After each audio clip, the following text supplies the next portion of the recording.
가장 높고 놀라우신 주.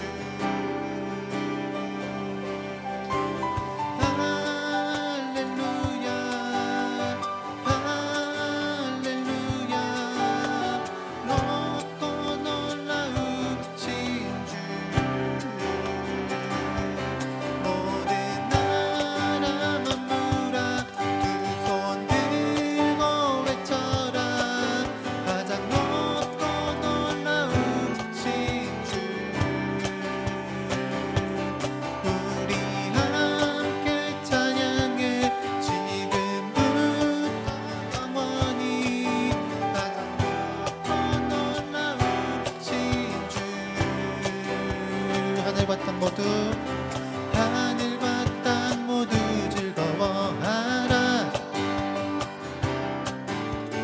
바다는 소리 높여 외치라. 숲속의 나무들은 손뼉치라. 주의 영광 온 땅에 충만하리라. 한 번 더 하늘과 땅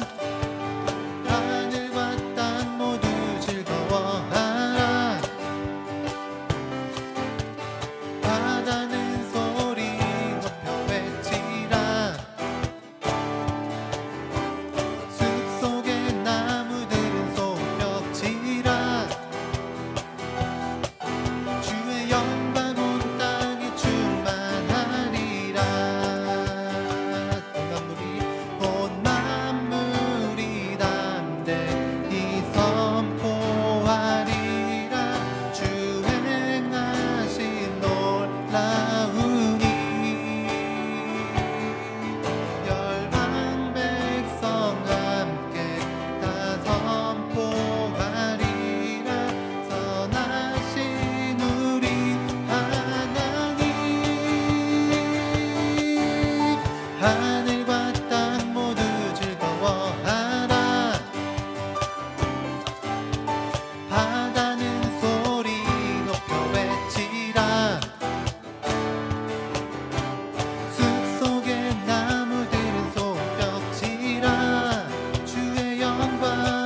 주의 영광 온 땅에 충만하리라. 이번 저 하늘이 주위 넘 나타낼 때에 주 능력이 인정되리.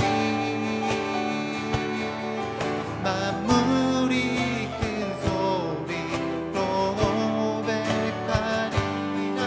살아계신 주 예수님. 하늘과 땅 모두 즐거워하라. 바다는 소리 높여 외치라. 숲속의 나무들은 손뼉치라. 주의 영광 온 땅에 충만하리라. 한 번 더 하늘과 땅 모두 즐거워하라. 바다는 소리 높여 외치라. 숲속의 나무들은 손뼉치라. 주의 영광 온 땅에 충만하리라.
없이 우리를 위해 보내주셨네.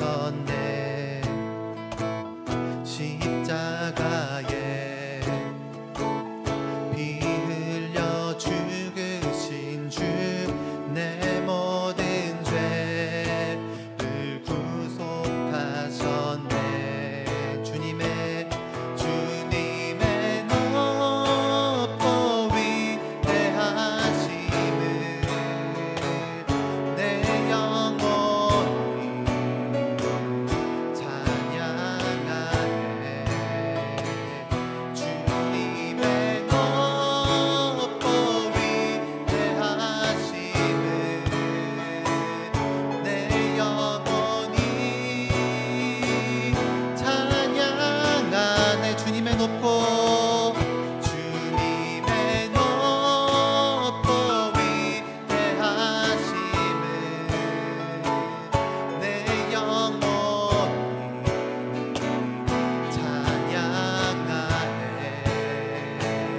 주님의 높고 위대하심을 내 영혼이 찬양하네.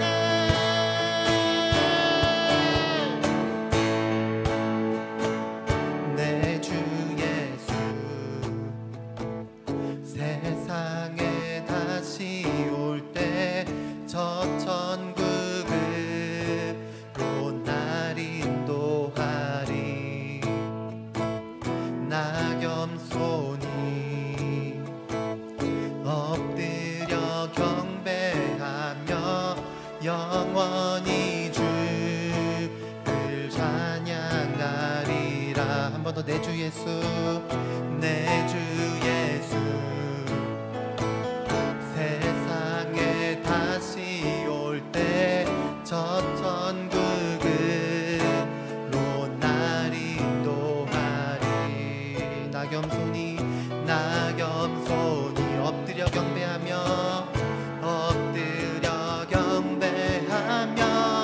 영원히 주를 찬양하리라. 주님의 높고 위대하심을 내 영혼이 찬양하네.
기도하실 때에는 우리가 찬양을 고백한 것처럼 예수님 그 주님이 크고 위대하신 하나님이십니다라고 우리 하나님의 이름을 다시 한번 높여드시며 같이 기도하십시다. 같이 기도하시겠습니다.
사랑하는 하나님, 오늘도 주의 전에 불러주시고 함께 예배할 수 있게 하심에 감사드립니다.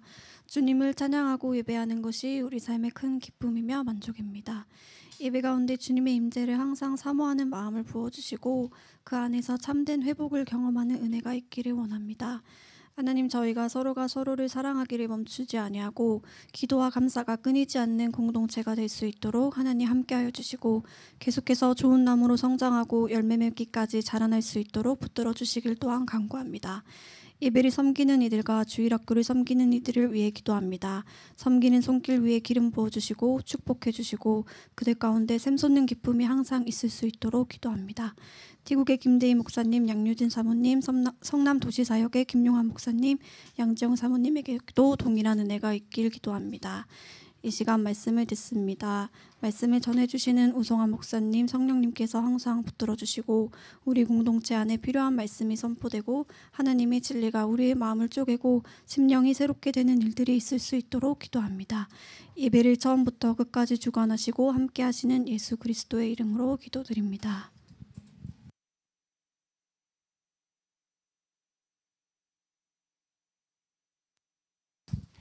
함께 말씀 보시겠습니다. 말씀 보실 본문은 마태복음 5장 4절 말씀, 한 절 말씀만 같이 읽도록 하겠습니다. 마태복음 5장 4절 말씀입니다. 같이 말씀 찾고 읽도록 하겠습니다. 마태복음 5장 4절 말씀입니다. 함께 읽도록 하겠습니다. 시작. 애통에는 작은 복이 있나니 그들이 위로를 받을 것이며. 아멘. 팔복에 대한 얘기를 잠깐 나누고 있고요. 오늘은 두 번째 복에 대한 얘기를 나누도록 하겠습니다. 지난주에 그 심령의 가난함에 대한 이야기를 했는데 오늘은 두 번째 복에 대해서 또 함께 생각해 보도록 하겠습니다. 두 번째 복에 대한 이야기도 지난주 말과 마찬가지로 우리가 일반적으로 갖는 복에 대한 이미지와는 다른 이미지의 무언가를 말씀하고 계십니다. 보통 우리가 복 혹은 복을 받았다라고 하면 떠오르는 이미지 중에 하나는 웃음, 기쁨, 행복 이런 걸 겁니다. 그래서 웃음이 가득한 가정, 또 기쁨이 가득한 가정 이런 것들을 우리는 복을 받았다의 한 상징처럼 이야기하고 행복한 가정의 모습을 그려보라 그러면 역시 웃음과 기쁨이 가득한 가정을 아마 상상하고 또 기대할 거라고 생각을 합니다. 근데 예수님은 오늘 애통이라고 하는 누군가가 복에 대한 설명을 할 때 절대로 사용하지 않는 도리어 복이 없다고 얘기할 때 사용하는 단어인 애통이라는 말로 이 복을 설명하고 있는 것을 오늘 본문에서 볼 수 있다는 이야기입니다. 이 애통이라는 것의 의미는 슬퍼하고 가슴 아파한다라는 뜻을 갖고 있습니다. 슬퍼하고 가슴 아픈 일이 있다는 것 자체를 복이 없다고 생각할 텐데 이 복의 조건을 애통이라고 말을 합니다. 이걸 좀 더 자세히 설명하면 극도의 슬픔을 의미하는 단어인데 원래 이 애통이란 말의 어원적 뜻은 사랑하는 사람을 잃었을 때, 사랑하는 사람이 죽었을 때 터져 나오는 극도의 슬픔을 표현하는 것을 이제 애통이라고 합니다. 그러니까 남편이나 부인과 사별할 때, 또 자녀를 잃어버렸을 때, 또 이런 경우에 경험하는 슬픔을 보통 애통이라고 말을 하는 겁니다. 이런 애통이 왜 복의 조건이냐? 우리는 한번 좀 생각해보고 고민해 볼 필요가 있다고 생각을 합니다. 애통은 사실 우리에게 생소한 것은 아닙니다. 왜냐하면 우리가 죄가 있는 세상에 살고 있고 이 죄가 있는 세상에는 애통이 쉬지 않고 있습니다. 그 시편 84편 6절을 보면 세상을 설명할 때 세상을 눈물의 골짜기라고 설명을 합니다.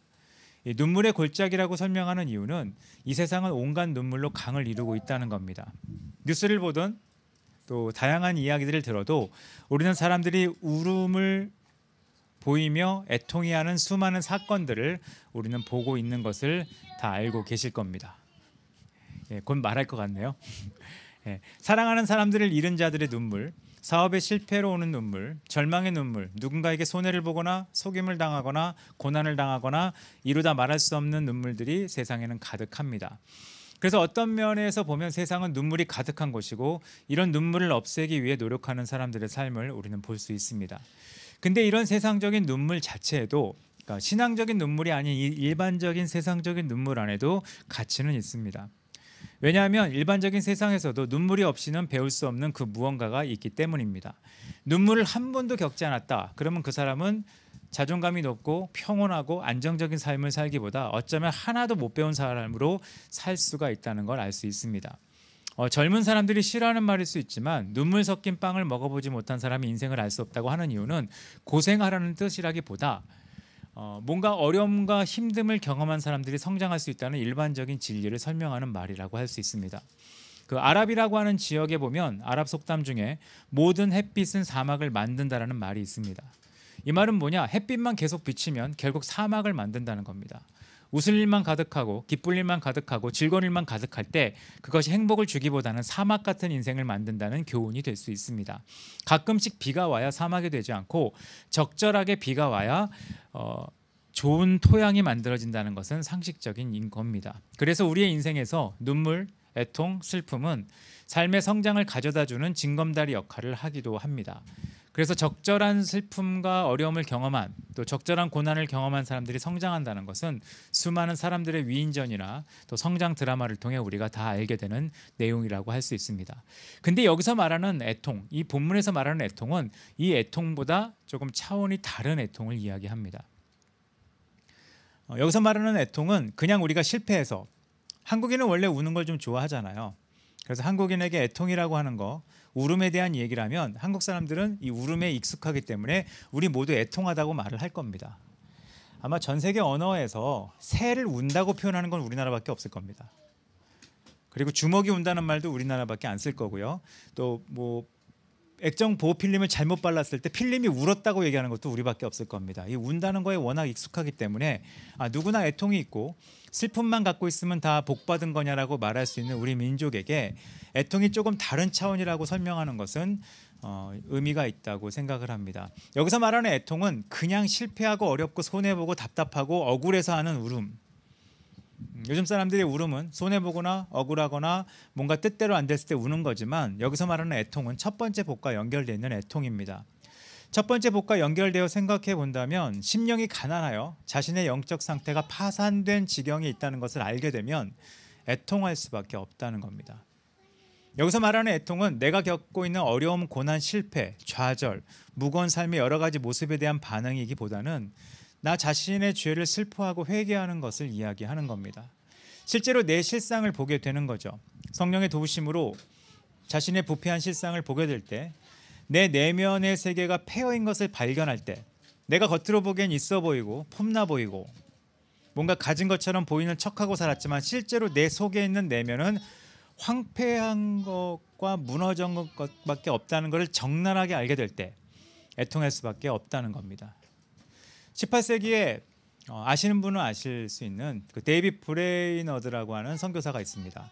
한때 이 사람의 전기가 굉장히 많은 사람들에게 읽혔고 신앙적인 모범이나 영성에 있어서 영향을 줬던 사람이기 때문에 이 사람의 이야기들은 많은 선교사 또 선교 지망생들에게 영향을 줬는데, 이 사람이 1740년 10월 18일 일기에 이렇게 글을 썼습니다. 묵상을 하다가 발견한 거죠.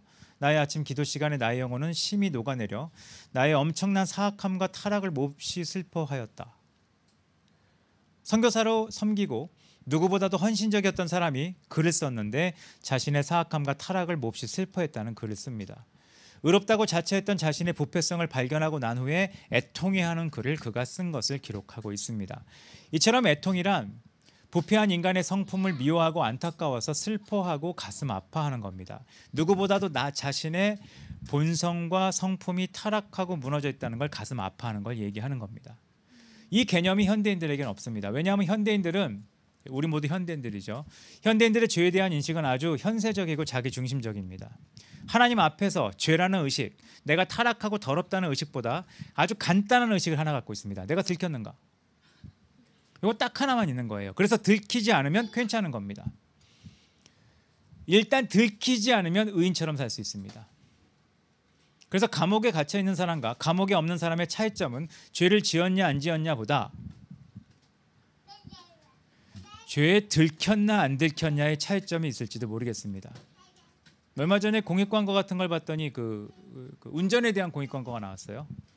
예, 그 운전할 때 빌런들이 있다는 광고가 나왔는데, 대부분의 사람들이 자신에 대해서는 나는 운전을 잘하고 있다고 생각하는데 남들이 바라보는 시선은 그 사람이 난폭 운전자라고 하는 시선을 이제 통계로 보여주면서 당신이 뭐 난폭 운전의 주인공일 수 있습니다. 이런 공익 광고가 있는 것을 하나 봤습니다. 대부분의 사람들의 인식은 나는 괜찮다고 생각을 하는 겁니다. 왜? 아직 안 들킨 거예요.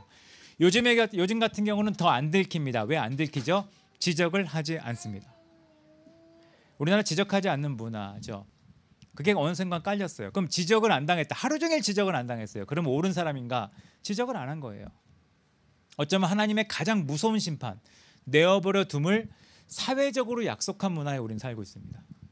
어린아이든 어른이든 무슨 짓을 하든 냅두는 문화, 그걸 인권으로 포장했지만 결국 인권이라고 하는 포장 자체가 주는 영향력은 가장 무시무시한 내어버려 둠, 결국 스스로 무너져버리게 만드는, 이미 심판을 받은 것처럼 살게 만드는 그런 일을 사회적으로 약속한 것처럼 보인다는 겁니다. 자기 속에 있는 죄와 허물을 바라보면서 죄의 값은 사망이라는 하나님의 진노를 생각하면서 용서를 구하고 몸부림치는 영적 애통이 우리 삶에 있어야 되는데 그런 모습이 없어져 버렸다는 겁니다. 바울이라고 하는 성경 어디에 봐도 가장 뛰어나 보이는 바울이 로마서 7장에 이렇게 기록했습니다. 나는 공고한 사람이다. 이 사망의 몸에서 누가 나를 건져내라. 이 바울의 고백은 죄악을 타고난 자신이 하나님 앞에서 선을 행하고 싶어도 행하지 못하고 도리어 행하는 것마다 다 죄뿐인 것을 발견했을 때 탄식하는 절규입니다. 그래서 이런 절규는 죄를 고백하고 인식하는 차원을 넘어서서 이 죄를 미워하기로 결정하고 철저하게 죄를 회개하는 것을 포함하는 애통을 이야기하는 겁니다. 다윗도 시편 6편을 보면 내가 탄식함으로 곰핍하여 밤마다 눈물로 내 침상을 띄우며 내 요를 적시나이다라고 고백했습니다. 이 바울의 밤새 운 것은 나라가 잘 안 돼서 온 것도 아니고 적의 공격을 당해서 온 것도 아니고 자기가 투자한 무언가가 안 돼서 그런 것도 아니고 자기가 꿈꾸던 것이 좌절돼서가 아니라 자신의 죄와 타락함에 대한 발견을 해서 이렇게 울었다고 기록하고 있습니다. 교회 안에서도 자신이 죄인이라는 사실을 알고 있으면서도 그 사실에 대해 결코 눈물을 흘리며 탄식해 본 적이 없다면 그렇게 잘하는 시대거든요.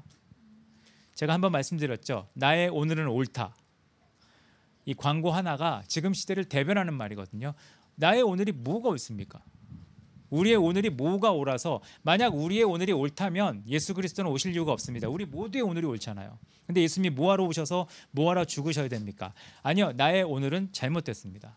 그게 더 성경적인 메시지라고 할 수 있습니다. 바리새인과 세리의 기도가 대조되어서 나오는 누가복음을 보셔도 바리새인의 기도는 딱 하나였습니다. 내가 죄 지은 자와 같지 않다. 내가 세리와 같지 않다. 그 내용의 핵심이 뭡니까? 나는 의롭다는 겁니다. 나는 괜찮은 사람이야. 난 나쁘지 않아. 나는 괜찮은 사람이야. 나는 그렇게 이상하게 살지 않아. 이거를 자랑스럽게 얘기하는 게 바리새인의 기도였습니다. 근데 세리는 하늘을 우러러보고 가슴을 치며 하나님이여 나를 불쌍히 여기소서 죄인이라고 애통해하는 장면이 나와 있습니다. 이런 애통해하는 장면은 누가복음 7장을 보면 한 여인이 자신의 죄악을 바라보면서 눈물로 주님의 발을 씻기는 장면이 나와 있고, 그 애통하는 여인에게 주님이 네 죄사함을 받았다, 네 죄사함을 얻었다라고 말하는 축복으로 마무리되는 장면과 이어서 볼 수 있다는 겁니다. 이것이 죄에 대한 애통입니다. 죄에 대한 애통은 사실 죄에 대한 애통이 없이 용납됐다는 기쁨은 가짜거든요. 그렇기 때문에 이렇게 죄에 대해서 뉘우치는 사람을 발견하고 볼 수 있는 것이 어쩌면 시대의 요청인 것 같고요. 지금도 아시잖아요. 전 세계 수많은 사건이 터졌지만 잘못됐다는 사람이 없습니다. 하나님 앞에 타락한 삶을 사는 수많은 사람이 있는데 죄인이라는 사람이 없습니다. 이것은 무언가 문제가 발생하고 있다는 것을 우리가 쉽게 볼 수 있는 예라고 생각을 합니다. 이런 애통을 가진 사람만이 할 수 있는 일이 있습니다. 그거는 남의 죄를 품는 애통을 가질 수 있습니다.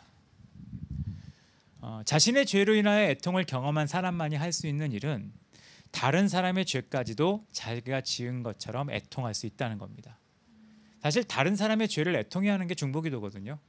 중보기도를 못하는 이유는 내 죄를 애통해 하지 않는데 남의 죄를 어떻게 애통을 해요? 애통할 게 아니죠. 그냥 세상에 존재할 수 있는 유일한 길은 심판밖에 없다는 겁니다. 진정 애통하는 자는 다른 사람의 죄를 대신해서 애통할 수 있다는 겁니다. 시편 119편 136절을 봐도 저희가 주의 법을 지키지 아니함으로 내 눈물이 시냇가 같이 흘렀습니다 라고 말하고 있습니다. 내가 주의 법을 지키지 않았음에 애통해하는 것에서 다른 사람이 주의 법을 지키지 않는 것에 애통할 수 있다는 겁니다. 근데 이런 애통이 세상에는 없어졌습니다. 왜 없어졌죠? 내가 죄인이어서 애통함처럼 다른 사람을 보며 애통하는 마음이 없기 때문에 기본적 태도는 나는 의인이거든요. 나는 의인이면 남에게 할 수 있는 일은 남을 비판, 남을 고발하는 것밖에 없습니다. 넌 틀렸답니다. 근데 자기는 해도 됩니다. 내로남불이 괜히 나온 게 아닙니다. 자신의 죄에 대한 통찰도 없고 애통도 없기 때문에 무조건 남은 잘못됐다는 겁니다. 그래서 요즘 사람들은 만약에 여기서 누군가가 어린아이든 어린이든 너 왜 이렇게 하냐라고 얘기하면 첫 번째로 나오는 반응은 이것 겁니다. 쟤도 하는데요. 그건 애통도 아니고 회개도 아니고 그런 사람은 절대로 제대로 된 변화를 경험하지 못합니다. 오늘 본문은 그걸 위로라고 하거든요. 평생 위로는 없을 거라는 겁니다. 모두가 의인이라고 생각합니다. 그래서 현대인들은 자신이 실수하면 합리화합니다. 자신이 실수하면 변명합니다. 자신이 실수하면 정당합니다. 옛날에 한번 여러분에게 나눠드린 얘기, 요즘 초등학생들이 잘못하면 제일 많이 하는 말 아니.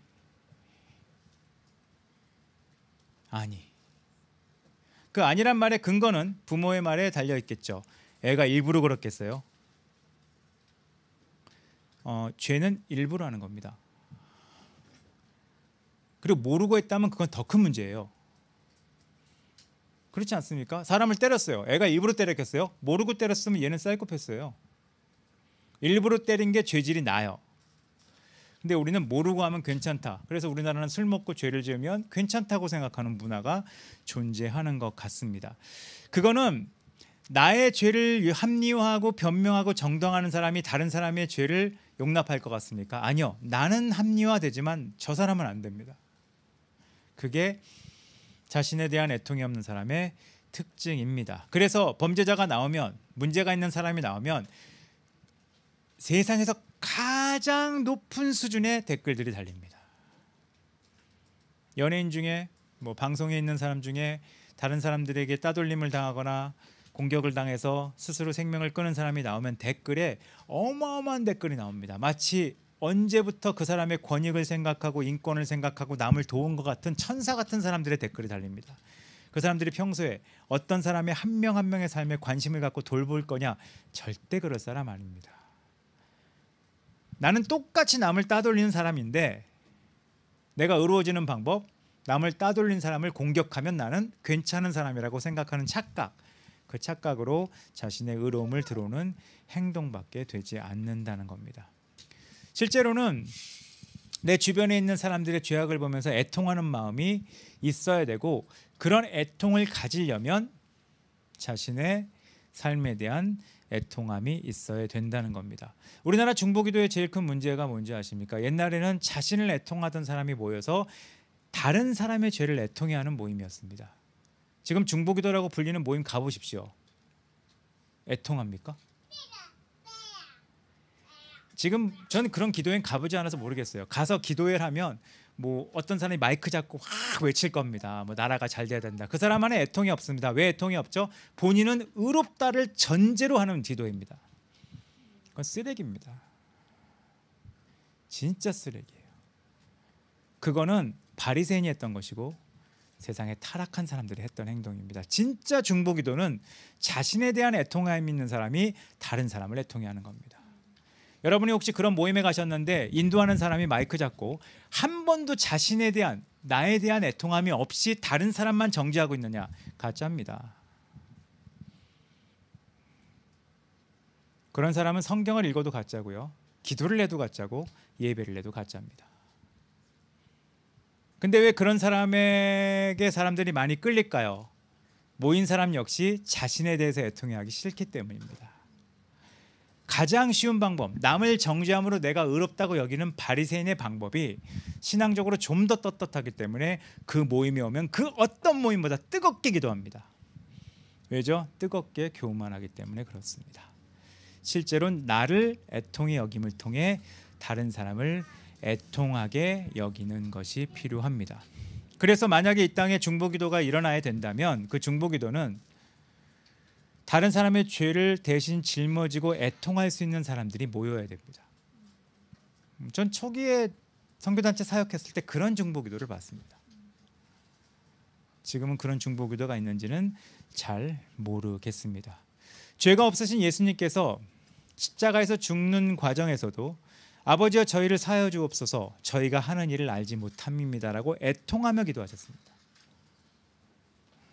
그 애통이 가능한 이유는 예수님은 진짜 그런 분이셨거든요. 예수님은 이런 얘기 하시기 전날에 무슨 기도를 하셨습니까? 겟세마네 동산에서 이 잔을 내게서 옮겨달라고 말하는 자신의 인간으로서의 한계를 적나라하게 경험하셨습니다. 예수님이 하나님이심에도 불구하고 내가 하나님이 원하는 길을 가지 못할 정도로 연약한 인간이라는 걸 몸소 경험하신 이후에 그분이 하셨던 십자가 위에서의 말은 저거 죽여주세요가 아니라 자기가 하는 일을 모릅니다. 애통함을 보일 수 있었다는 겁니다. 예수님도 그렇게 기도하셨잖아요. 근데 그보다 더, 그래서 히브리서 5장 7절을 보면 그는 육체에 계실 때 자기를 능히 구원하실 이에게 심한 통곡과 눈물로 간구와 소원을 올렸고 그의 경외하심을 인하여 들으심을 얻었다고 얘기를 합니다. 그분이 그렇게 하실 수 있었던 것은 애통이라는 마음이 있었기 때문에 그렇습니다. 스데반도 자기를 돌로 쳐 죽이는 사람들을 향해서 주님, 이 죄를 저들에게 돌리지 말라고 얘기할 수 있었던 이유는 스데반도 스스로 자기에 대한 애통함을 기본적으로 갖고 있던 사람이기 때문에 그렇습니다. 이것이 애통입니다. 기독교인에게 필요한 애통. 지금 한국 기독교는 궁지에 몰려 있는 것처럼 보일 때가 있습니다. 역사적으로 기독교가 가장 궁지에 몰렸을 때는 악할 때였고요. 기독교가 악할 때 궁지를 탈출하는 유일한 방법은 다른 사람을 정죄하는 거였습니다. 그걸 마녀 사냥이라고 하는데 그것을 아무리 해도 기독교가 의로워지지 않는 이유는 애통이 없기 때문에 그렇습니다. 이런 애통한 사람에게 무슨 일이 있는가? 오늘 본문은 뒤에 위로를 이야기합니다. 위로. 우리가 위로를 받고 싶은 삶을 살잖아요. 여러분 위로를 위해 수많은 일들 하실 겁니다. 위로가 있으십니까? 자, 여행을 갔다 옵니다. 뭐 힐링을 했다 그럽니다. 힐링 되셨습니까? 어디서 쉬고 옵니다. 쉬면 힐링 됐다 그럽니까? 잘 쉬셨습니까? 뭐 물건을 새로 삽니다. 쇼핑을 합니다. 위로가 생깁니까? 아니요. 참된 위로는 오지 않습니다. 성경에서 말하는 진정한 위로는 애통하는 사람에게만 있다고 얘기를 하는 겁니다. 왜 그러냐? 그 위로가 세상에서 오는 게 아니라 잠깐의 기쁨에서 오는 게 아니라 하늘로부터 오기 때문에 그렇습니다. 이 위로는 단순한 위안이 아닌 하나님이 우리에게 오셔서 힘이 되고 용기가 되어주시고, 사실 가장 큰 위로는 내가 나 자신의 모습을 통회하고 애통할 때 주님이 주시는 가장 큰 위로는 죄사함과 변화됨이거든요. 죄사함과 변화됨이에요. 신앙이 없는 분들은 기독교인이 우는 것을 이해하지 못합니다. 그리고 더 큰 이해가 안 되는 것은 은혜 받고 우는 건 더 이해하지 못합니다. 여러분 울음은 울어보셔서 알죠? 슬플 때 웁니다. 근데 슬플 때 우는 것보다 더 큰 울음은 위로받을 때 웁니다. 위로받을 때 울어요. 그 위로와 격려에 대한 상징적인 영화 굿윌 헌팅을 보면 주인공이 언제 펑펑 웁니까? 진짜 위로를 받을 때예요. 네 잘못이 아니다. 화를 내잖아요. 그러다가 나중에 무너지면서 위로를 받는 장면이 나오고 변화되는 장면이 나옵니다. 참된 위로는 울음과 같습니다. 진짜 애통을 경험한 사람만이 진짜 위로를 경험할 수 있습니다. 이게 한때 한국 기독교인에게 약간 사용됐던 구원의 감격 같은 거거든요. 구원의 기쁨이 어디서 오느냐? 어디서 와요?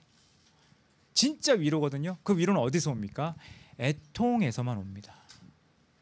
회개해보지 않은 사람이 죄사함의 경험을 얻지 못합니다. 자기 자신의 잘못에 대해 애통을 경험하지 않은 사람이 새롭게 대한 경험을 하지 못합니다. 다른 사람을 애통해보지 못한 사람은 하나님이 하시는 역사에 대한 위로, 지금도 주님은 역사하시는구나, 주님은 지금도 사람을 변화시키는 것에 대한 위로를 받지 못합니다. 이 위로는 하나님만이 주실 수 있고 예수 그리스도만이 주실 수 있는 겁니다. 이거를 성경에서는 평화라고도 얘기합니다. 진정한 평화, 우리가 세상에서 얻지 못하는 위로. 다 살기 힘들다 그러잖아요. 기쁘지도 않다 그러잖아요. 힘들다 그러잖아요. 그래서 기쁜 척하고 살잖아요. 기쁩니까? 하나도 기쁘지 않은 이 세상에서 무엇만이 우리에게 위로를 줄 수 있는가?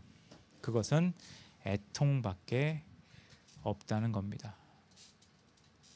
말씀 세 구절을 읽어드리겠습니다. 계시록 7장 17절을 보면 보좌 가운데 계신 어린 양이 저희의 목자가 되사 생명수 샘에서 인도하시고 하나님께서 저희 눈에서 모든 눈물을 씻어주실 것이미로라. 참된 위로에 대한 얘기죠. 시편 126편 5절 6절 눈물을 흘리며 씨를 뿌리는 자는 기쁨으로 거두리로다. 울며 씨를 뿌리러 나가는 자는 정녕 기쁨으로 그 단을 가지고 돌아오리라. 고린도후서 1장 4절입니다. 우리의 모든 환난 중에서 우리를 위로하사 우리로 하여금 하나님께 받는 위로로서 모든 환난 중에 있는 자들을 능히 위로하게 하시는 이로시다. 이런 위로는 가짐, 성취 그런 거로 절대로 얻어지지 않습니다. 여러분, 지금 시대가 사람들이 가장 많은 걸 성취하는 시대입니다. 가장 많은 걸 갖고 있는 시대입니다.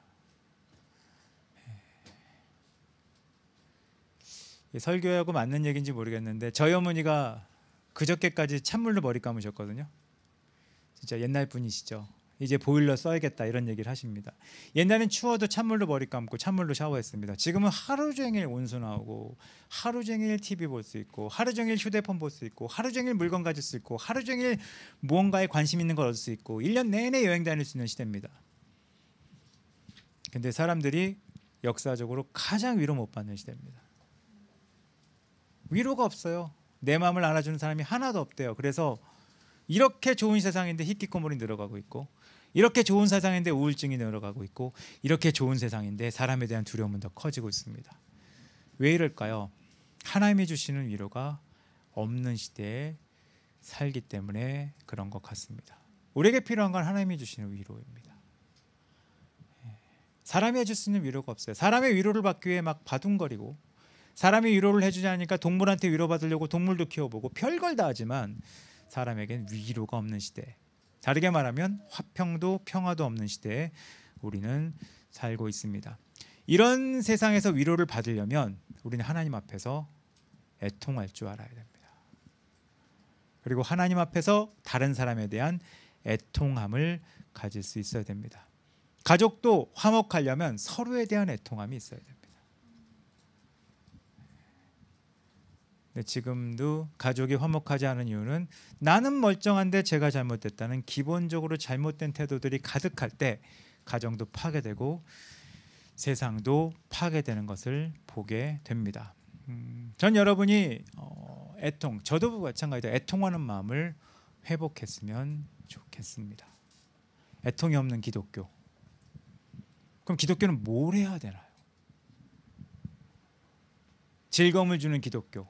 그럼 교회에 올 이유가 없습니다. 저도 즐거움을 원하면 에버랜드나 가겠죠. 재미를 주는 기독교. 야구 경기 보는 게 낫습니다.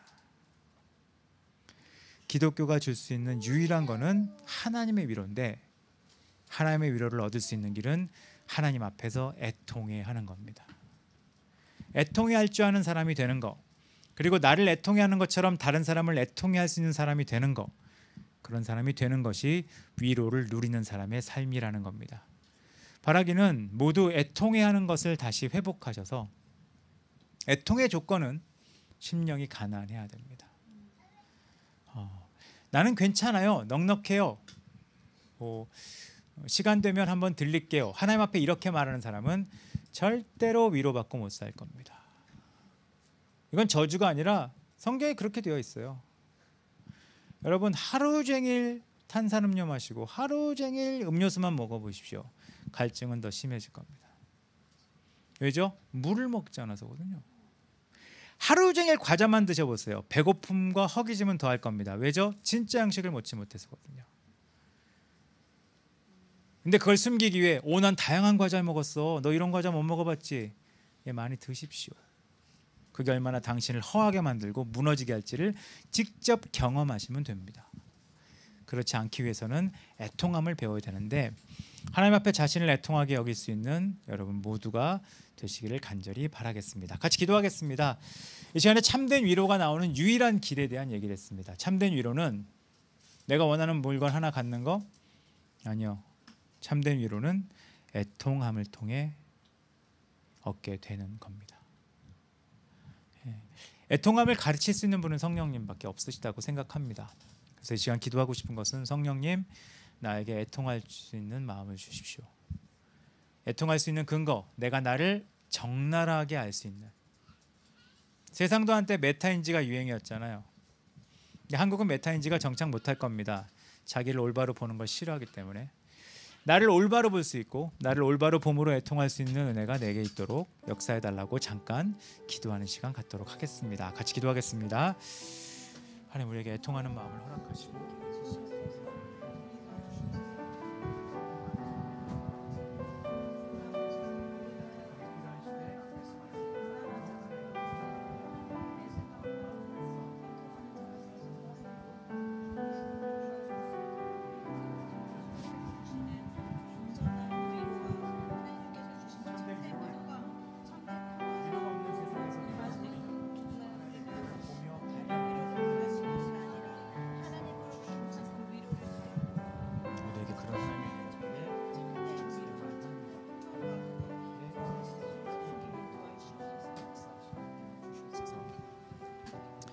하나님, 우리에게 애통하는 마음을 허락하여 주시옵소서. 나 자신을 향한 애통함이 결국은 다른 사람에 대한 애통함으로 성장할 수 있게 하여 주시옵소서.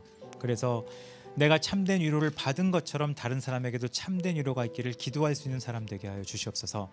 이것이 하나님을 믿는 사람의 복인데, 다른 사람이 말하는 가짜 위로에 현혹되지 않고 하나님 말씀하신 위로를 향해 더 주님 앞에 걸어가며 주님 앞에 나를 보기를 힘써서 내가 얼마나 연약한 자인지를 알고 더 주님 앞에 손을 내밀 수 있는 은혜가 우리 안에 있도록 역사하여 주시옵소서. 지금은 우리 주 예수 그리스도의 은혜와 아버지 하나님의 놀라우신 사랑과 성령 하나님의 교통하심이 애통하며 하나님 앞에 나아가 하나님의 참된 위로를 받기로 기도한 여기 있는 모든 한 명 한 명의 삶 위에 이제로부터 영원까지 함께 있을지어다. 아멘.